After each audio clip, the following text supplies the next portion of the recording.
क्या हुआ? ओंकार जी, हमें ये रिश्ता समझ नहीं आ रहा। माँ जी ने बिना हमसे कुछ पूछे, बिना बात के ये रिश्ता तय कर दिया और आप भी मान गए। निहारिका हमारे प्रथम के लिए सही लड़की नहीं है। हाँ, लेकिन उसके पापा हमारे परिवार के लिए एकदम परफेक्ट है। मतलब ये कि हम कानपुर में बिजनेस में दूसरे नंबर पे आते हैं और नंबर 1 बिजनेसमैन कौन है? निहारिका के पापा, मेहता टेक्सटाइल के मालिक नरेंद्र मेहता। हाँ तो क्या? मेहर खान की इकलौती बेटी है। प्रथम के साथ उनकी शादी हो जाएगी। कल को प्रथम उनकी बिजनेस का मालिक बन जाएगा और हम कानपुर के नंबर 1 बिजनेसमैन बन जाएंगे। ओंकार जी, आप अपने बिजनेस के फायदे के लिए अपने बेटे की पूरी जिंदगी दांव पर लगा रहे हैं। नहीं यार, पैसे तो फिर भी कमा लेंगे हम, लेकिन अगर गलत जीवन साथी मिल गया ना कोई, तो प्रथम की पूरी जिंदगी बर्बाद हो जाएगी। हमारे प्रथम को कोई ऐसी लड़की चाहिए जो उसके बहते जीवन में ठहराव ला सके, ना कि कोई ऐसा जिसके जज्बातों में प्रथम बह जाए। प्रथम की तरह गैर जिम्मेदार और लापरवाह नहीं, बल्कि जिम्मेदार और समझदार इंसान हो, जो प्रथम को जिम्मेदारियों का मतलब समझा सके, उसकी कमियों को सुधार कर उसे एक बेहतर इंसान बना सके। देखिए ओंकार जी, निहारिका होगी अमीर, होगी अच्छे घर की, अच्छी लड़की, लेकिन प्रथम के लिए वो सही नहीं है। और अगर ये रिश्ता हो गया ना, तो इस रिश्ते की उम्र लंबी नहीं होगी। रजनी जी, आप कुछ ज्यादा ही सोचती हैं। जब शादी हो जाती है, शादी के बाद हर लड़का अपनी जिम्मेदारियां, अपनी दुनियादारी सब कुछ संभाल लेता है। पर कुछ नहीं, शादी होगी और हमने फैसला कर लिया है तो कर लिया है।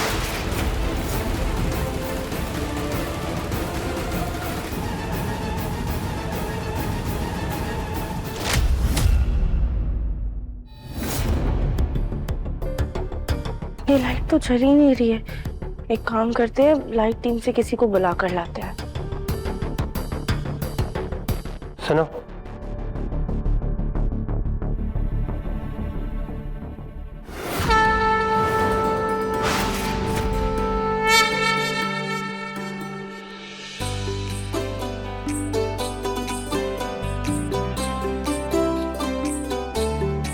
मुझे तुमसे कुछ बात करनी थी। Thank you. हे, तुम लोग आ गए? हाँ, मैं बस अभी आ रही हूँ। ओके।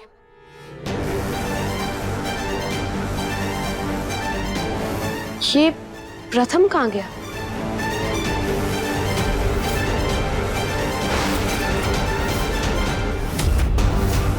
ये इस डबल टिकर के मुंह क्यों लग रहा है?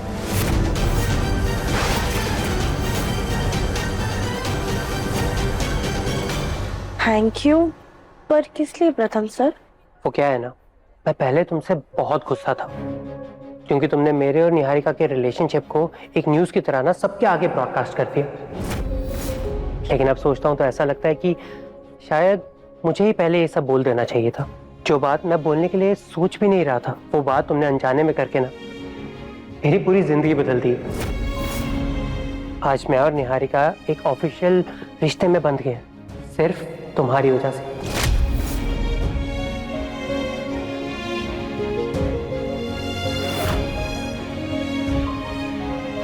सो थैंक यू, दिल से थैंक यू।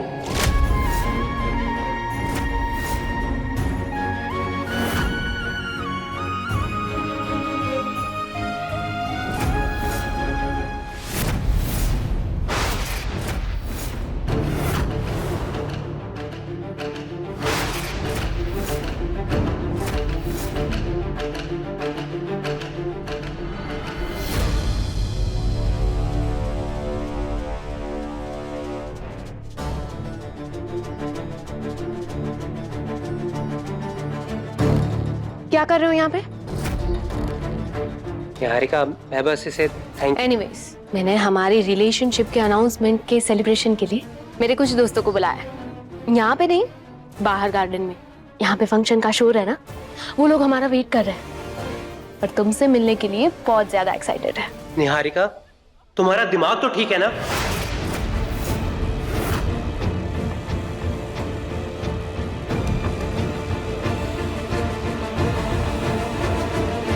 क्या तरीका है? तुम उस भारी भरकम बेवकूफ लड़की के सामने मुझसे इस तरह से बात करोगे? आई एम सॉरी निहारिका, मेरा वो मतलब नहीं था। मैं बस इतना कह रहा हूँ कि तुम्हें अपने दोस्तों को भी नहीं बुलाना चाहिए था। तुम जानती हो ना, मेरी बहन की शादी का संगीत चल रहा है, कितने मेहमान आए हैं। मैं अभी उन्हें कैसे अटेंड करूंगा, कैसे मिलूंगा तुम्हारे दोस्तों से? आई नो प्रथम, तुम्हारे लिए तुम्हारी बहन का फंक्शन बहुत ज्यादा इम्पोर्टेंट है, लेकिन आज हमारे लिए भी हमारा दिन सुपर इम्पोर्टेंट है ना। सेलिब्रेशन करना तो बनता है, और तुम अपनी बहन की खुशियों के लिए मेरी खुशियों को अनदेखा कर दोगे, ऐसा तो नहीं है ना? निहारिका प्लीज समझने की कोशिश करो। मैं ऐसे फंक्शंस के बीच में अगर घर से गायब हो गया ना, तो बहुत बड़ा तमाशा हो जाएगा। Please Niharika, please please. अच्छा ठीक है, मैं दादी से परमिशन ले लेता हूँ। ठीक है, लेकिन जल्दी आना। हाँ।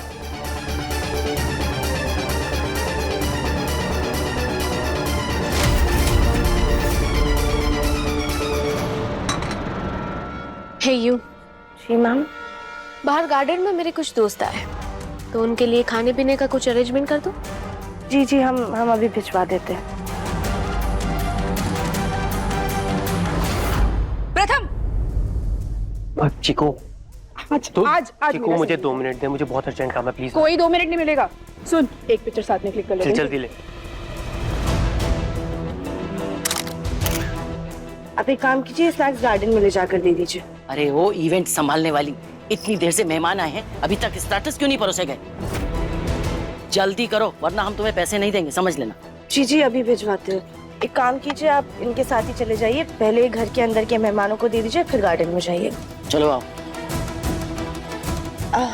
भैया सुनिए ना, अब ये बाकी मेहमानों को दे आइए।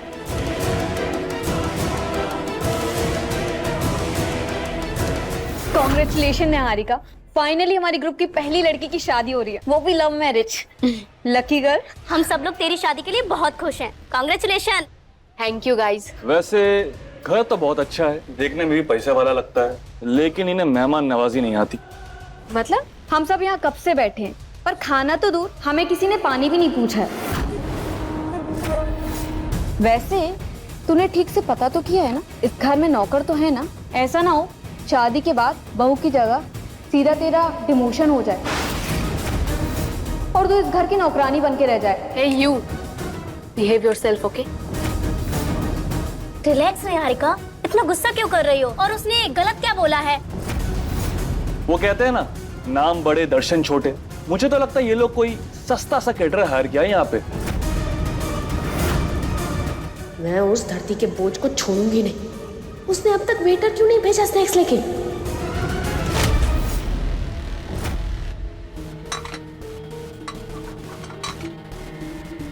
सारे वेटर्स तो व्यस्त हैं। एक काम करते हैं, निहारिका मैम के दोस्तों को हम नहीं जाके स्नैक दे आते हैं।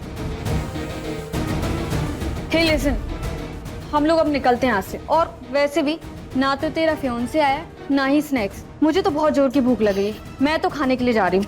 नहीं रुको, मैं देख के आती हूँ। सॉरी मैम, वो आने में थोड़ी सी देर हो गई।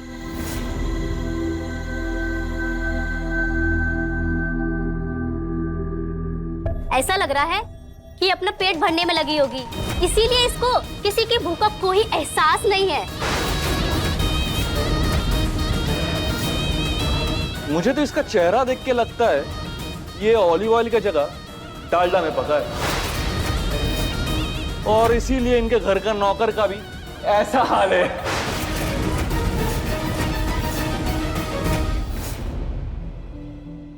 दादी तो मेहमानों में बिजी है और बाकी सब लोग डांस में।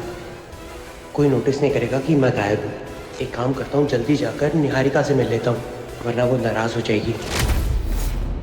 देखिए, आप लोग बेझिझक होकर खाना खाइए, सब कुछ ऑलिव ऑयल में ही बना है। Shut up. एक तो तुमने ये सब लाने में इतना टाइम लगा दिया, ऊपर से मेरे फ्रेंड्स के सामने जवाब दे रही हो। सर्व करो चुपचाप।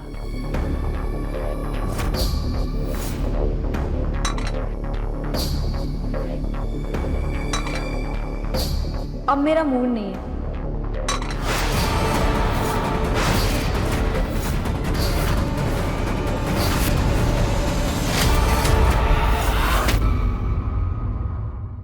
देखिए मन अति सुंदर के लेटेस्ट एपिसोड्स कभी भी कहीं भी। अभी सब्सक्राइब करें दंगल प्ले ऐप।